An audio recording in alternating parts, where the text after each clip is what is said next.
I begin to I begin to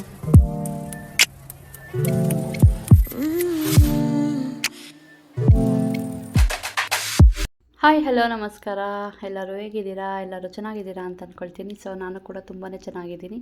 ಈ vlog ಬಂದು ಅಮಾವಾಸ್ಯೆ ದಿವಸದ, ಅಂದರೆ ಗುಂಡಿಗೆ ಹೋಗಿ ಪೂಜೆ ಮಾಡ್ಕೊಂಬರೋದು ಇತ್ತು. ಅಂದರೆ ಪಿತೃಪಕ್ಷ ಅಂತಾರೆ ಕೆಲವು ಕಡೆ, ನಮ್ಮ ಕಡೆ ಆ ಥರ ಎಲ್ಲ ಹೆಸರೇಟ್ ಕರೆಯಲ್ಲ. ಸೊ ಏನಿಲ್ಲ, ಅಮಾವಾಸ್ಯೆ ಮಾಡಬೇಕಿತ್ತು ಮನೆಯಲ್ಲಿ. ಗುಂಡಿ ಹತ್ರ ಹೋಗಿ ಪೂಜೆ ಮಾಡ್ಕೊಂಬರೋದಷ್ಟೇ. ನಾವು ಇಲ್ಲಿ ಮನೆಯಲ್ಲಿ ಎಡೆ ಆ ಥರ ಎಲ್ಲ ಏನೂ ಹಾಕಲ್ಲ. ಅಡುಗೆ ಮಾಡಿ ಎಡೆ ಹಾಕ್ತಾರೆ ಕೆಲವರು ಹೋಗಿ ಗುಂಡಿ ಹತ್ರನೇ ಮಾಡ್ಕೊಂಬರ್ತಾರೆ.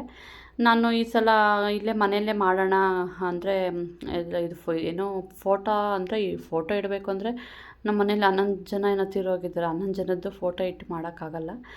ಅದರಿಂದ ಫೋಟೋ ಇಟ್ಟೇ ಮಾಡಬೇಕು ಅನ್ನೋದೇನಿಲ್ಲ. ಈ ಮಡಕೆ ಮೇಲೆ ಒಂಥರ ಬಟ್ಟೆ ಎಲ್ಲ ಇಟ್ಟು ಮಾಡ್ತಾರೆ, ಆ ಥರ ಮಾಡ್ಬೋದು. ಆ ಥರ ಮಾಡಿ ಎಡೆ ಹಾಕ್ಬೋದು. ಆ ಥರ ಮಾಡೋಣ ಈ ಸಲ ಅಂತಂದ್ಬಿಟ್ಟು ನಾನು ಅಂದ್ಕೊಂಡೆ. ಬಟ್ ಕೇಳಿದ್ದಕ್ಕೆ, ನಮ್ಮ ಮನೆಯವ್ರನ್ನ ಕೇಳಿದ್ದಕ್ಕೆ, ನಾವು ಯಾವತ್ತೂ ಆ ಥರ ಮಾಡಿಲ್ಲ, ಆ ಥರ ಮಾಡೋದು ಬೇಡ ಅಂದರು. ಆದ್ರೂ ನಮ್ಮ ಮನೆಯವರು ಅವಾಗಿನ ಕಾಲ ಅದೇ ಥರ ನಾವು ಫಾಲೋ ಮಾಡ್ಕೊಂಡು ಹೋಗೋಕ್ಕಾಗಲ್ಲ. ಇನ್ನಾದರೂ ಒಂಚೂರು ಚೇಂಜ್ ಮಾಡ್ಕೊಂಡು ಹೋಗೋಣ, ಗುಂಡಿ ಹತ್ರ ಹೋಗಿ ಬಟ್ಟೆ ಇಕ್ಕೊಂಬಂದು ಅಲ್ಲೇ ಮುಗಿಸ್ಕೊಂಬಂದ್ಬಿಟ್ರೆ ಹೆಂಗೆ, ಎಡೆ ಹಾಕಿ ಮನೇಲಿ ಮಾಡೋ ಥರ ಮಾಡೋಣ ಅಂತ ನಾನು ಅಂದ್ಕೊಂಡೆ. ಅವ್ರು ಹೇಳಿದ್ರು ಕೇಳಲಿಲ್ಲ. ನಾನು ಈ ಥರ ಪ್ಲ್ಯಾನಲ್ಲಿದ್ದೆ. ಆಮೇಲೆ ಅಂದರೆ ಪ್ಲ್ಯಾನು ಅಂದಿದ ತಕ್ಷಣ, ನಾನು ಅಂದ್ಕೊಂಡಿದ್ದ ತಕ್ಷಣ ಮಾಡ್ಕೊಂಬರಬೇಕು ಅನ್ನೋದೇನಿಲ್ಲ. ಹೋಗಿ ಶಾಸ್ತ್ರ ಎಲ್ಲ ನೋಡಿ ಹೇಳ್ತಾರಲ್ಲ, ಅಂಥವ್ರನ್ನ ಕೇಳಿ ಮಾಡೋಣ ಅಂತ ಅಂದ್ಕೊಂಡಿದ್ದು. ಅವ್ರನ್ನ ಕೇಳಿದ್ದಕ್ಕೆ ಬೇಡ, ಆವಾಗಿಂದ ಏನು ಭಕ್ತಿ ಇದೆಯೋ ಅದೇ ಭಕ್ತಿ ಥರನೇ ಮಾಡ್ಕೊಂಬಂದ್ರೆ, ಇವಾಗೆಲ್ಲ ಹೊಸ ಥರ ಏನು ಮಾಡೋಕ್ಕೆ ಹೋಗ್ಬಿಡ್ರಿ ಅಂದರು ಅವರು. ಸೊ ಇನ್ನು ಅವರೇ ಹಂಗೆ ಅಂದಮೇಲೆ ಇನ್ನೇನು ಮಾಡೋಕ್ಕತ್ತೈತೆ, ಅದೇ ಥರ ಮಾಡ್ಕೊಂಡು ಹೋಗೋಣ ಅಂತಂದ್ಬಿಟ್ಟು ನಾನು ಸೈಲೆಂಟಾಗಿ ಎಲ್ಲ ರೆಡಿ ಮಾಡ್ಕೋತಾ ಇದ್ದೀನಿ ಅಡುಗೆಗೆ. ಅಂದರೆ ಅವರು ಏನಾದರೂ ಮಾಡ್ಬೋದು ಮಾಡಿ ಅಂತೇನಾದರೂ ಅಂದಿದ್ದರೆ ಅದೇ ಥರ ಮಾಡೋಣ ಅಂತ ಅಂದ್ಕೊಂಡಿದ್ದೆ. ಅರ್ವಿ ಇಟ್ಟು ಅದ್ರ ಮೇಲೆ ಬಟ್ಟೆ ಎಲ್ಲ ಇಟ್ಟು ಮನೆಯಲ್ಲೇ ಎಡೆ ಎಲ್ಲ ಹಾಕಿ ಅಂದರೆ ಮನೆಯಲ್ಲೇ ಮಾಡ್ಕೊಳ್ಳೋಣ ಅಂತ ಅಂದ್ಕೊಂಡಿದ್ದು. ಬಟ್ ಬೇಡ ಅಂದಮೇಲೆ, ಅವ್ರು ಬೇಡ ಅಂದಮೇಲೆ ನಾವು ಮಾಡ್ಕೊಂಡೋದ್ರೆ ಆಮೇಲೆ ಸುಮ್ಮನೆ ಒಂದರಲ್ಲೊಂದು ತೊಂದರೆ ಆಗಲಿ, ಹಾಕಬೇಕು ಅಂದ್ಬಿಟ್ಟು ನಾನು ಸುಮ್ಮನೆ ಆಗಿಬಿಟ್ಟೆ. ಅದು ಬೇರೆ ನಮ್ಮ ಮನೇಲಿ ರೀಸೆಂಟಾಗಿ ಏನಾಯಿತು ಗೊತ್ತೋ, 1 ವರ್ಷದಲ್ಲಿ 5 ಜನ, ನಮ್ಮ ಫ್ಯಾಮಿಲಿಯಲ್ಲಿ 5 ಜನ ತಿರೋದ್ರು. ಅದೊಂದು ಭಯ ಆಗುತ್ತೆ, ಏನು ಮಾಡೋದಕ್ಕೂ. ಹಿಂದಿಂದನೇ ತೀರ್ಕೊಂಬಿಟ್ರು 5 ಜನ 1 ವರ್ಷದಲ್ಲಿ. ಅದು ರೀಸನ್ ಏನೋ ಬೇರೆ ಥರ ಇದೆ, ಅದೆಲ್ಲ ಬೇಡ ನನಗೆ ಅಂತ ಹೇಳ್ತಾ, ಅದಾದಮೇಲೆ ಇಲ್ಲಿ ಅಡುಗೆಗೆಲ್ಲ ನಾನು ರೆಡಿ ಮಾಡ್ಕೋತಾ ಇದ್ದೀನಿ. ಬೆಳಗ್ಗೆ ಬೇಗನೆ ಎದ್ದು, ನೈಟು ಹೇಳಿದ್ನಲ್ಲ, ನಿನ್ನೆ ಹಿಂದಿನ ವೀಡಿಯೋದಲ್ಲಿ ಹೇಳಿದ್ನಲ್ಲ, ನೈಟೆಲ್ಲ ಮಾಡ್ಕೊಂಡು ನೈಟ್ 12 ಗಂಟೆವರೆಗೂ ನಾನೆಲ್ಲ ಕೆಲಸ ಮಾಡಿಕೊಂಡು ಬೆಳಗ್ಗೆ 4 ಗಂಟೆಗೆ ಎದ್ದು ಒಬ್ಬಳು ಮಾಡ್ಕೋಬೇಕು, ಏನು ಮಾಡೋದು. ಅದಕ್ಕೋಸ್ಕರ ಎಲ್ಲ ರೆಡಿ ಮಾಡ್ಕೋತಾ ಇದ್ದೀನಿ. ಆದ್ರೂ ಅಂದರೆ ಬೇಗ ಆಯಿತು ನಂದು. ನಮ್ಮ ಇವ್ರನ್ನ ವೆಯ್ಟಿಂಗಲ್ಲಿದ್ದೆ ಒಬ್ರಿಗೆ, ಅವ್ರು ಬಂದಮೇಲೆ ಹೋಗೋ ಅಂಥದ್ದು ಅಂತಂದ್ಬಿಟ್ಟು ನಾನು ಅವ್ರಿಗೆ ವೆಯ್ಟ್ ಮಾಡ್ತಾಯಿದ್ದೆ ಅಷ್ಟೇ. ಈ ಸಲ ಬೇಗನೆ ರೆಡಿ ಆದೆ. ಅಂದರೆ 4 ಗಂಟೆಗೆ ಎದ್ದು ಮಾಡಿಕೊಂಡು ಎಲ್ಲ ಕ್ಲೀನ್ ಮಾಡಿಕೊಂಡು ಎಲ್ಲ ರೆಡಿ ಮಾಡ್ಕೊಂಡಿದ್ದೆ. ಅಡುಗೆಗೆ ಬಂದು ಇದ್ಕಿದ್ದವ್ರೆ ಬೇಳೆ ಸಾರು ಮಾಡಿ, ಮುದ್ದೆ, ಅನ್ನ ಮತ್ತು ಒಂಚೂರು ಬೋಂಡ ಮಾಡಿದ್ದೆ. ಹಾಗೆ ಬಜ್ಜಿ ಸಹ ಮಾಡಿ, ಹಪ್ಪಳ, ಹೆಸರುಬೇಳೆ ಇಷ್ಟು ಮಾಡ್ಕೊಂಡಿದ್ದೆ ಅಷ್ಟೇ. ಯಾರು ಬಂದು ತಿನ್ನಲ್ಲ ಈ ಥರ. ಈ ಪೂಜೆಗಳಿಗೆಲ್ಲ ಯಾರೋ ಬಂದು ಮನೆಗಳಿಗೆ ಬಂದು ಊಟ ಮಾಡೋ ಆ ಥರ ಎಲ್ಲ ಏನೂ ಇಲ್ಲ. ಯಾರೋ ಅಂದರೆ ಎಡೆ ಹಾಕಿ ಮಾಡಿರ್ತಾರಲ್ಲ, ಅವ್ರು ಕೆಲವ್ರು ಕರೀತಾರೆ, ಇನ್ನು ಕೆಲವರು ಏನು ಕರೆಯೋದಕ್ಕೆ ಹೋಗಲ್ಲ, ಆ ಥರ ಇತ್ತು. ಸೊ ಯಾರೋ ಬರೋಲ್ಲ ಅಂದ್ಬಿಟ್ಟು ಸ್ವಲ್ಪನೇ ಮಾಡ್ಕೊಂಡಿದ್ದೆ ನಾನು. ಹಾಗೆಯೇ ಇಲ್ಲಿ ಸಾಂಬಾರಿಗೆಲ್ಲ ಫ್ರೈ ಮಾಡ್ಕೊಳ್ತಾ ಈರುಳ್ಳಿನ ಸಹ ಬೋಂಡಕ್ಕೆಲ್ಲ ಹಚ್ಕೋತಾ ಇದ್ದೀನಿ. ಅಂದರೆ ಬೆಳಗ್ಗೆ ನಿನ್ನೆ ಬಂದು ಇದ್ಕಿದ್ದವ್ರೆ ಬೆಳೆ ಇದ್ಕೊಂಡು ಮತ್ತು ಹೂವು ಕಟ್ಕೊಂಡು ಇದೇ ಕೆಲಸ ಆಗಿತ್ತಲ್ಲ. ನೈಟ್ ಏನು ಮಾಡ್ಕೊಳಕ್ಕೂ ಆಗಲಿಲ್ಲ. ಆದ್ದರಿಂದ ಬೆಳಗ್ಗೆ ಇಷ್ಟೊತ್ತಿಗೆ ಎದ್ದಿದ್ದು ನಾನು 4 ಗಂಟೆಗೇ ಎದ್ದಿದ್ದು. ಇಲ್ಲಾಂದರೆ ಅಷ್ಟೊತ್ತಿಗೆ ಎದ್ದೋಳಷ್ಟು ಅವಶ್ಯಕತೆಯೇ ಇರಲಿಲ್ಲ.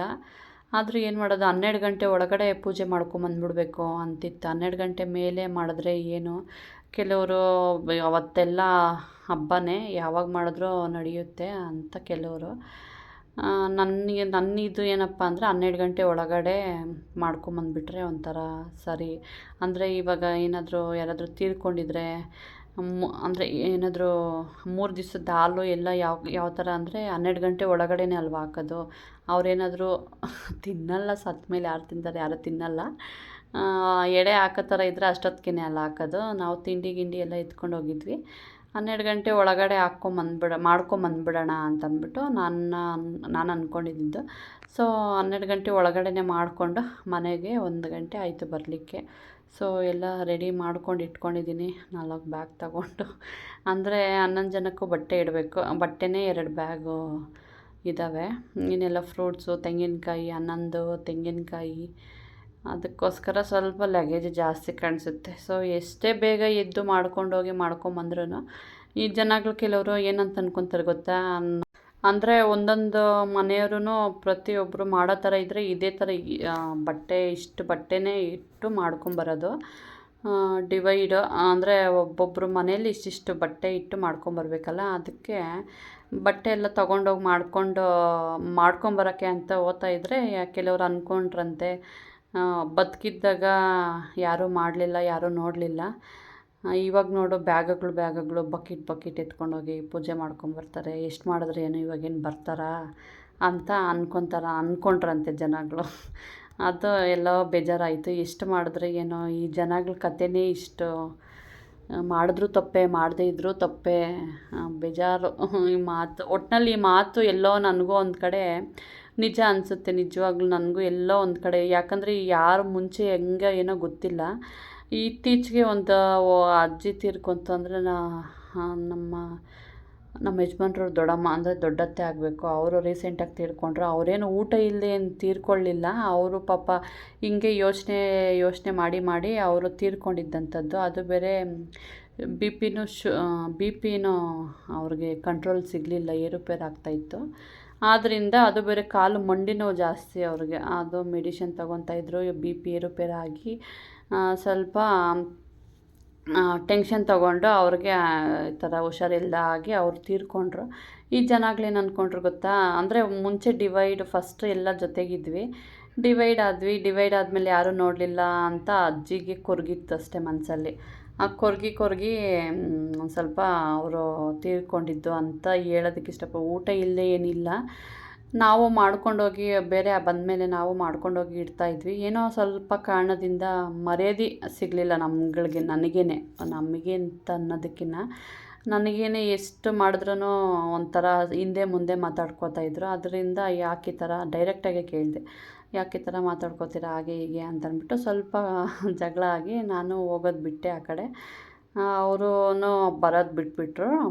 ಅದಾದಮೇಲೆ ಸ್ವಲ್ಪ ಅವರು ನಾವು ಹೋಗ್ತಾ ಇರಲಿಲ್ಲ. ನಾನು ಹೋಗಿ ಬರೋ ಥರ ಇದ್ದಿದ್ದರೆ ಅಡುಗೆ ಮಾಡಿದ ತಕ್ಷಣವೇ ತೊಗೊಂಡೋಗಿ ಕೊಟ್ಟು ಬರೋ ಥರ ಇತ್ತು. ನಾನು ಆ ಥರ ತೊಗೊಂಡೋಗಿ ಕೊಟ್ಬಿಟ್ಟು ಬರ್ತಾಯಿದ್ದೆ. ಇಷ್ಟೊತ್ತನ ಆಗಲಿ ಫಸ್ಟು ಬಿಸಿ ಮುದ್ದೆ ಮಾಡಿ ತೊಗೊಂಡೋಗಿ ಕೊಟ್ಟು ಬರ್ತಾಯಿದ್ದಂಥದ್ದು. ಒಂದು ಹಿಂದೆ ಮುಂದೆ ಮಾತಾಡ್ಕೊತಾ ಇದ್ದಿದ್ದು ಕಿವಿಗೆ ಬಿತ್ತು. ಯಾಕೆ ಈ ಥರ ಮಾತಾಡ್ಕೊತಾ ಇದ್ದೀರಾ ಅಂತ ಡೈರೆಕ್ಟಾಗಿ ಕೇಳಿದ್ದಕ್ಕೆ ಅವ್ರಿಗೂ ನಮಗೆ ಸ್ವಲ್ಪ ಮನಸ್ತಾಪ ಬಂದು ಸ್ವಲ್ಪ ದೂರ ಆದ್ವಿ ಅಷ್ಟೇ. ಅದಾದಮೇಲೆ ಈ ಥರ ಪೂಜೆ ಮಾಡ್ಕೊಂಬರೋದಕ್ಕೆ ಅಂತ ಹೋಗಿದ್ರೆ ಈ ಥರ ಎಲ್ಲ ಅಂದ್ಕೊಂಡ್ರು. ನನಗೂ ಅನ್ನಿಸ್ತು, ಹೌದು ಅಂದ್ಕೊಳ್ಳೋದು ನಿಜ. ಎಷ್ಟು ಇದ್ದಾಗ ಯಾರೂ ನೋಡಲಿಲ್ಲ, ಮಾಡಲಿಲ್ಲ. ಇವಾಗ ನನಗೇನೆ ಗಿಲ್ಟ್ ಫೀಲ್ ಆಯಿತು. ನಮ್ಮ ಮನೆಯವರು ಚಿಕ್ಕ ಮಗು ಇರಬೇಕಾದ್ರೇ ಅವರಮ್ಮ ತೀರ್ಕೊಂಡ್ರಂತೆ. ಆವಾಗ ತುಂಬಾ ಸಾಕಿಲ್ಲ ಅಂತೇನಿಲ್ಲ, ಸಾಕಿದ್ದಾರೆ ಪಾಪ. ಚಿಕ್ಕ ಮಗುವಿಂದ ನಮ್ಮ ಮನೆಯವ್ರು ದೊಡ್ಡವರಾಗೋವರೆಗೂ ಅವರೇನೆ. ಅದನ್ನು ನೆನೆಸ್ಕೋಬೇಕು. ಅಷ್ಟು ಕ್ರೂರಿ ಅಂತೂ ಅಲ್ಲ ನಾನು. ಮಾಡಿರೋದನ್ನು ನೆನೆಸ್ಕೊಳ್ದೇ ಇರೋಷ್ಟು ಕ್ರೂರಿ ಅಂತೂ ಅಲ್ಲ ನಾನು. ನೆನೆಸ್ಕೊಳ್ತೀನಿ. ಒಳ್ಳೇದು ಮಾಡಿರೋದು ನಾನು ಯಾವತ್ತೂ ಮರೆಯೋದಕ್ಕೂ ನಾನು ಇಷ್ಟಪಡೋದು ಇಲ್ಲ. ಏನೋ ಒಂದು ಕಾರಣ, ಇವಾಗ ಯಾರೇ ಆಗಲಿ ನೀವೇ ಒಂಥರ ಮನಸ್ಸಾಕ್ಷಿಯಾಗಿ ಹೇಳಿ, ನಿಮಗೂ ಮನಸ್ಸಿದ್ದು ನಿಮಗೂ ಏನಾದರೂ ಒಂದು ಮನೆಯಿಂದ ಒಂದು ಕಡೆಯಿಂದ ಸ್ವಲ್ಪ ಆಯಿತು ಅಂತಂದರೆ ನೀವು ಮತ್ತೆ ಅಲ್ಲಿ ಹೋಗಲ್ಲ ತಾನೆ. ಹಾಗೆಯೇ ನನಗೆ ಹೋಗದೇ ಇರೋ ಕಾರಣಕ್ಕೆ ಎಷ್ಟೆಷ್ಟೋ ಬಂದ್ಬಿಡ್ತು. ನನಗೆ ನಿಜವಾಗ್ಲೂ ಬೇಜಾರಾಗುತ್ತೆ ಅದೆಲ್ಲ ನೆನೆಸ್ಕೊಂಡ್ರೆ. ಸೂಕ್ಷ್ಮ ಜಾಸ್ತಿ ಮೇಯ್ನ್. ನಾನು ಮರ್ಯಾದೆ ಸಿಕ್ಕಿದ ಕಡೆ 1 ನಿಮಿಷ 5-10 ನಿಮಿಷ ನಿಂತ್ಕೊತೀನಿ. ಮರ್ಯಾದೆ ಇಲ್ಲ ಅಂತಂದರೆ 1 ಸೆಕೆಂಡ್ ಸಹ ನಾನು ಅಲ್ಲೇ ಇರಲ್ಲ. ನಾನು ಇರಲ್ಲ, ನಮ್ಮವ್ರನ್ನ ನಾನು ಸಹ ಬಿಡೋದಕ್ಕೆ ಇಷ್ಟಪಡಲ್ಲ ಅಷ್ಟೇ. ನನ್ನ ಪಾಲಿಸಿನೇ ಅದೊಂದು ನನಗೆ ಇದು. ನನಗೆ ಅದೇ ಹೇಳ್ತಿದ್ದೀನಲ್ಲ, ನನಗೆ ಮರ್ಯಾದೆ ಸಿಕ್ಕಿಲ್ಲ ಅಂದರೆ ನನ್ನ ಮಗಳನ್ನೂ ಕಳ್ಸೋದಕ್ಕೆ ಇಷ್ಟಪಡಲ್ಲ. ನಮ್ಮ ಮನೆಯವ್ರನ್ನ ಬಿಡು, ಅವ್ರನ್ನೇನು ನಾನು ಮಾತಾಡ್ಸೋಕ್ಕೆ ಹೋಗಲ್ಲ. ಯಾಕಂದರೆ ಅವ್ರು ಆವತ್ತಿಂದ ಹುಟ್ಟು ಬೆಳೆದಿದ್ದಂಥವ್ರು. ನಾನು ಅದಕ್ಕೆ ನಮ್ಮ ಮನೆಯವ್ರಿಗೂ ನನಗೂ ನಾನು ಅವ್ರನ್ನ ಏನು ಮಾಡೋದಕ್ಕೂ ನಾನು ಇಷ್ಟಪಡಲ್ಲ. ಯಾಕಂದರೆ ಅವ್ರಿಷ್ಟ, ಅವ್ರ ಮನೆಯವರು ಅವ್ರಿಷ್ಟ ಅಂತಂದ್ಬಿಟ್ಟು ಬಿಟ್ಬಿಡ್ತೀನಿ. ನನ್ನ ಮಗಳನ್ನ ಇದು ಮಾಡೋದಕ್ಕೆ ಮಾತ್ರ ಸ್ವಲ್ಪ ನಾನು ಹಿಂದೋ ಮುಂದೋ ತುಳಿತೀನಿ. ಯಾಕಂದರೆ ಹೆಂಗೋ ನಾನು ಇಲ್ದಿದ್ದ ಜಾಗದಲ್ಲಿ ಅವಳನ್ನ ಹೆಂಗೆ ಬಿಡೋದು, ನನಗದಂಗೆ ಅವಳಿಗೂ ಆಗುತ್ತೇನೋ, ಅಂದರೆ ಅವಳಿಗೇನು ಗೊತ್ತಾಗಲ್ಲ, ನನಗದಂಗೆ ಅವಳಿಗೂ ಆಗುತ್ತೇನೋ ಅಂತಂದ್ಬಿಟ್ಟು ನಾನು ಅವಳನ್ನ ಕಳ್ಸೋದಕ್ಕೆ ಇಷ್ಟಪಡಲ್ಲ. ಅದಕ್ಕೋಸ್ಕರ ನಾನು ಸ್ವಲ್ಪ ಅವಳನ್ನ ಅಟ್ಯಾಚ್ಮೆಂಟ್ ಜಾಸ್ತಿ ನನಗೂ ಅವಳಿಗೂ ಈ ವಿಷಯದಲ್ಲಿ ಅಷ್ಟೇ. ಇನ್ನು ನಮ್ಮ ಮನೆಯವರು ಅವರು ಹುಟ್ಟು ಬೆಳೆದಿದ್ದು ಅವ್ರವ್ರದ್ದು ಏನು ಅವ್ರವ್ರಿಗೇನೂ ಆಗಲ್ಲ, ಏನೋ ನಿನ್ನಿಷ್ಟ ಅಂತ ನಾನು ಸುಮ್ಮನೆ ಆಗಿಬಿಟ್ಟಿದ್ದೀನಿ. ಆದ್ದರಿಂದ ಸ್ವಲ್ಪ ಕಾರಣಾಂತರದಿಂದ ಈ ಥರ ಆಯಿತು. ಅದಕ್ಕೆ ಯಾರೋ ಅಂದ್ಕೊಂಡ್ರಂತೆ ಪೂಜೆಗೆ ಹೋಗ್ತಾ ಇರಬೇಕಾದ್ರೆ ಒಬ್ಬೊಬ್ಬರೇ ಒಂದೊಂದು ಮನೆಯವರು ಪೂಜೆಗೆಲ್ಲ ಸಪ್ರೇಟ್ ಹೋಗಿ ಬಂದಿದ್ದು. ಅದು ನೋಡಿ ಎಲ್ಲ ಒಂದೊಂದು ಮನೆಯವ್ರು ಹೋಗ್ಬೇಕಂದ್ರೆ ಇಷ್ಟಿಷ್ಟು ಬ್ಯಾಗು, ಕಡಿಮೆ ಅಂದರೂ ಇಷ್ಟಿಷ್ಟು ಬ್ಯಾಗ್ ಆಗೇ ಆಗುತ್ತೆ.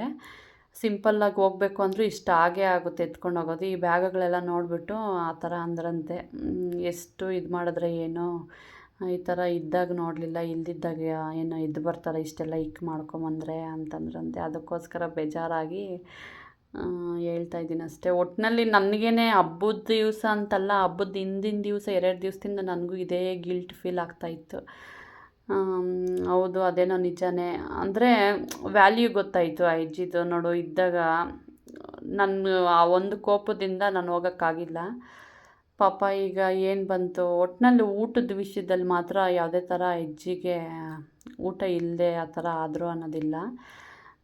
ಏನು ಅವರೇ ಯೋಚನೆ ಮಾಡಿ ಅವರ ಅಂದರೆ ಇನ್ನೊಬ್ಬರು ರಾಜಣ್ಣ ಅಂತಿದ್ರು, ಅವ್ರ ಮಗ, ಅವರು ತೀರ್ಕೊಂಬಿಟ್ರು. ಅವರು ಹೊಟ್ಟೆಲಿ ಹುಟ್ಟಿದ ಮಕ್ಕಳು, ಸ್ವಲ್ಪ ಅನ್ಯಾಯ ಆಯಿತು ಅವ್ರಿಗೆ ಅಂತಂದ್ಬಿಟ್ಟು ಅದು ಒಂದು ಸ್ವಲ್ಪ ಮನ್ಸಿಗೆ ಹಾಕ್ಕೊಂಡು ಕೊರಗಿದ್ದಷ್ಟೇ. ಅಂದರೆ ಅನ್ಯಾಯ ಅಂದರೆ ಅವರೊಬ್ಬರು ತೀರ್ಕೊಂಡ್ರು, ಇನ್ನೊಬ್ರು ಇದ್ದರು, ಅವರು ಮದುವೆ ಮಾಡ್ಕೊಂಡಿಲ್ಲ ಅವರು.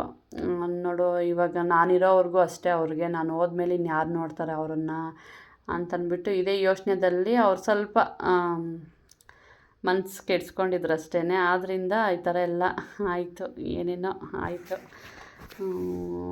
ಅದಕ್ಕೋಸ್ಕರ ಪೂಜೆ ಎಲ್ಲ ಮಾಡಿ ನಾನೆಲ್ಲ ಪೂಜೆ ಮಾಡ್ಕೊಂಬಂದು ಮನೆಗೆ ಬಂದು ನೈಟ್ ಕೆಲಸ ಮಾಡೋಣ ಅಂತಂದ್ಬಿಟ್ಟು ಎಲ್ಲ ಕೆಲಸಕ್ಕೆ ಹಾಕ್ಕೊಂಡೆ. ಅದೇ ಒಂದು ಯೋಚನೆ ಮಾಡ್ಕೊಂಡು ಕೆಲಸ ಮಾಡ್ತಾಯಿದ್ದೆ. ಎಷ್ಟು ಯೋಚನೆ ಮಾಡಿದ್ರೆ ಏನು ಬಂತು ಅಲ್ಲ, ಏನು ಮಾಡೋದಕ್ಕಾಗಲ್ಲ, ಆಗೋಯ್ತು ಅಂತಂದ್ಬಿಟ್ಟು ಸುಮ್ಮನೆ ಆಗಿಬಿಟ್ಟೆ ನಾನು. ಆದರೂ ಆಗಿದ್ದಾಯಿತು. ಏನೋ ಒಂದು ಸ್ವಲ್ಪ ಸಮಾಧಾನ ಮಾಡ್ಕೊಳ್ಳೋಣ ಅಂದರೆ ಅಂದಿರೋ ಮಾತುಗಳು ಅವೇ ನೆನಪು ಬರೋದು ಜಾಸ್ತಿ ನನಗೆ ಇನ್ನೊಂದು ಸಲ ಅವ್ರ ಮುಖ ನೋಡಿದ್ರೆ ಸಾಕು, ನನಗೆ ಅಂದಿರೋದೆಲ್ಲ ಒಳ್ಳೆ ಕಲರ್ ಜೆರಾಕ್ಸ್ ಪ್ರಿಂಟ್ ಹೆಂಗೆ ಬರುತ್ತೆ ಹಂಗೆಲ್ಲ ಕಣ್ಣೆದ್ರಿಗೆ ಬರುತ್ತೆ. ಅದನ್ನ ನೋಡಿ ನಾನು ಮುಖನೇ ನಾನು ನೋಡೋದಕ್ಕೆ ಹೋಗಲ್ಲ, ಅವರಿರೋ ಜಾಗಕ್ಕೂ ನಾನು ಹೋಗಲ್ಲ, ಅವ್ರನ್ನ ನೋಡೋದಕ್ಕೂ ಹೋಗಲ್ಲ. ಅವೆಲ್ಲ ಸುಮ್ಮನೆ ಆಗೋಗವೆ, ಅವೆಲ್ಲ ಮನ್ಸಿಗೆ ಹಾಕ್ಕೊಂಡು ಸುಮ್ಮನೆ ಆಗಲ್ಲ. ಬೇಜಾರು, ಯಾವಾಗೂ ಬೇಜಾರು ಮಾಡಿಕೊಂಡು ಇರೋದಕ್ಕಂತೂ ಆಗಲ್ಲ. ನಮ್ಮ ಮನೆಯವ್ರಂತೂ ಅದೆಷ್ಟು ಬೈತಾರೋ, ನೀನು ಹಿಂಗೆ ಯೋಚನೆ ಮಾಡಿ ಏನೋ ಒಂದು ಗತಿ ಆಗೋಗ್ತೀಯ ನೀನು ಅಂತಂದ್ಬಿಟ್ಟು ನಮ್ಮ ಮನೆಯವರು. ಏನು ಮಾಡೋದು, ಯೋಚನೆ, ಮನೆ ಸಂಸಾರ ಅಂದಮೇಲೆ ಯೋಚನೆ ಇದ್ದೇ ಇರ್ತೈತಲ್ಲ. ಅದೇ ರೀತಿಯೇ ಇವ್ರದ್ದು. ಅಂದರೆ ಮನೆಯಲ್ಲಿ ಅಟ್ ಪ್ರೆಸೆಂಟ್ ನಮ್ಮ ಮನೇಲಿ ಯಾವುದೇ ಥರ ಯೋಚನೆ ಇಲ್ಲ. ಹೊರಗಿನವರು ಈಚೆಯಿಂದ ಸ್ವಲ್ಪ ನನಗೆ ಅನ್ನೋದು ಆಡೋದು ಅವೇನಾದರೂ ಕಿವಿಗೆ ಬಿತ್ತು ಅಂದರೆ ಒಬ್ಬರ ಹತ್ರ ಒಂದು ಮಾತು ನಾನು ಅನ್ಸ್ಕೊಳ್ಳೋದಕ್ಕೆ ಇಷ್ಟಪಡಲ್ಲ. ಏನಾದರೂ ಈ ಥರ ಅಂದ್ಕೊಂಬಿಟ್ರು ಅಂದರೆ ಅದೇ ಕೊರಗು. ಈ ಥರ ಅಂದ್ಕೊಂಬಿಟ್ರೆ ಅಂತನ್ನೋದು ಯೋಚನೆ ಮಾಡೋದು ಜಾಸ್ತಿ. ಅದು ನಿಜ ಒಪ್ಕೊತೀನಿ ನಾನು, ನಿಜ ಆದರೆ ನಿಜನೇ, ಹೌದು ಅವ್ರು ಅಂದ್ಕೊಂಡಿರೋದು ನಿಜನೇ, ಅದರಲ್ಲೇನಿದೆ, ತಪ್ಪೇನಿಲ್ಲಲ್ವ, ಅಂದಿರೋದು ನಿಜನೇ, ಅದು ಆ ಥರ ಆಗಿರೋದಕ್ಕೆ ಅವ್ರು ಅಂದಿದ್ದಾರೆ ಅಂತಂದ್ಬಿಟ್ಟು ನಾನು ಸುಳ್ಳೇ ಆಗಲಿ ನಿಜನೇ ಆಗಲಿ ಏನೇ ಆಗಲಿ ಒಪ್ಕೊಳ್ಳೋದು ಜಾಸ್ತಿ. ನಾನು ಒಪ್ಕೊಂಡು ಇಲ್ಲೇ ಲೆವೆಲಿಗೆ ಬಂದುಬಿಟ್ಟಿದ್ದೀನಿ. ಕಾಂಪ್ರಮೈಸ್ ಆಗೋದು ಜಾಸ್ತಿ. ಬಟ್ ಸೋಲ್ತೀನಿ, ತುಂಬಾ ಸೋಲ್ತೀನಿ. ಅಂದರೆ ಕೆಲವು ವಿಚಾರಗಳಲ್ಲಿ ಮಾತ್ರನೇ ಸೋಲೋದು. ಅಂದರೆ ನಮ್ಮವರು ಅಂತ ಅನ್ಸ್ಕೊಂಡಿರೋರ ಹತ್ರನೇ ಸ್ವಲ್ಪ ಸೋಲು ಗೆಲುವು ಅಂತ ಹೋಗ್ತೀನಿ. ನನಗೆ ಆಗದಿದ್ದವ್ರ ಹತ್ರ 1% ಅಲ್ಲ 0% ನಾನು ಸೋಲೋದಕ್ಕೆ ಇಷ್ಟಪಡಲ್ಲ. ಆ ರೀತಿ ನಾನು ಅದೇನೋ ಗೊತ್ತಿಲ್ಲ, ಎಷ್ಟೋ ಮಾಡಿದ್ರೆ ಏನೋ, ಇಷ್ಟೆಲ್ಲ ಮಾಡಿ ಇಷ್ಟೆಲ್ಲ ಖರ್ಚಿಟ್ಟು ಮಾಡ್ಕೊಂಬಂದ್ವಿ, ನೆಮ್ಮದಿನೇ ಇಲ್ಲ. ಈ ಥರ ಎಲ್ಲ ಅಂದ್ಕೊಂಡ್ರು, ಏನು ಈ ಥರ ಅಂದ್ಕೊಂಡ್ರು, ಜನ ಮಾಡಿದ್ರು ಅಂದ್ಕೊತಾರೆ, ಮಾಡದೇ ಇದ್ದರು ಅಂದ್ಕೊತಾರೆ. ಎಂಥ ಜನ, ಈ ಜೀವನನೇ ಅಷ್ಟಲ್ಲ, ಪ್ರಪಂಚದ ಮೇಲೆ ನಡೆಯೋದೇ ಇದು ಅಂತ ಅಂದ್ಕೊಂಡು ಸುಮ್ಮನೆ ಆಗಿಬಿಟ್ಟೆ. ಸೊ ಈ ವ್ಲಾಗೆಲ್ಲ ಸೇರಿ ನಮ್ಮ ಮನೆ ಬಗ್ಗೆನೇ ಇತ್ತೇನೋ ಅಂತ ಅಂದ್ಕೊತೀನಿ. ಏನೂ ಇಲ್ಲ, ಅಜ್ಜಿ ಒಂದು ತೀರ್ಕೊಂಡಿತ್ತಲ್ಲ, ಅಜ್ಜಿ ತೀರ್ಕೊಂಡಿದ್ದಕ್ಕೆ ಈ ಥರ ಎಲ್ಲ ಮಾತುಗಳು ಬಂದಿದೆ. ಅದು ನಿಜ ಅಂತ ನನಗೆಲ್ಲೋ ಒಂದು ಕಡೆ ಅನಿಸುತ್ತೆ. ಬಟ್ ಊಟ ಇಲ್ಲದೆ ಮಾತ್ರ ಅವರು ಯಾವುದೇ ಕಾರಣಕ್ಕೂ ಅವ್ರು ತೀರ್ಕೊಂಡಿಲ್ಲ. ಯೋಚನೆ ಮಾಡಿ ಮಾಡಿ ತೀರ್ಕೊಂಡ್ರು, ಅದೊಂದು ಮ್ಯಾಟ್ರ್ ಅಷ್ಟೇ. ಅದಕ್ಕೋಸ್ಕರ ಎಲ್ಲೋ ಒಂದು ಕಡೆ ಬೇಜಾರು ಇದೆ. ಏನು ಮಾಡೋದು, ಏನು ಮಾಡೋದಕ್ಕಾಗಲ್ಲ. ಟೈಮ್ ಆ ಥರ ಇತ್ತು ಆ ಸಿಚುವೇಷನಲ್ಲಿ. ಅದು ಅರ್ಥ ಮಾಡ್ಕೊತೀವಿ, ಇಲ್ಲ ಅಂತೇನಿಲ್ಲ. ಸೊ ಬೇಜಾರು ಮಾಡಿಕೊಂಡೇ ಈ ವ್ಲಾಗ್ ಇಲ್ಲಿಗೆ ಎಂಡ್ ಮಾಡ್ತಾಯಿದ್ದೀನಿ.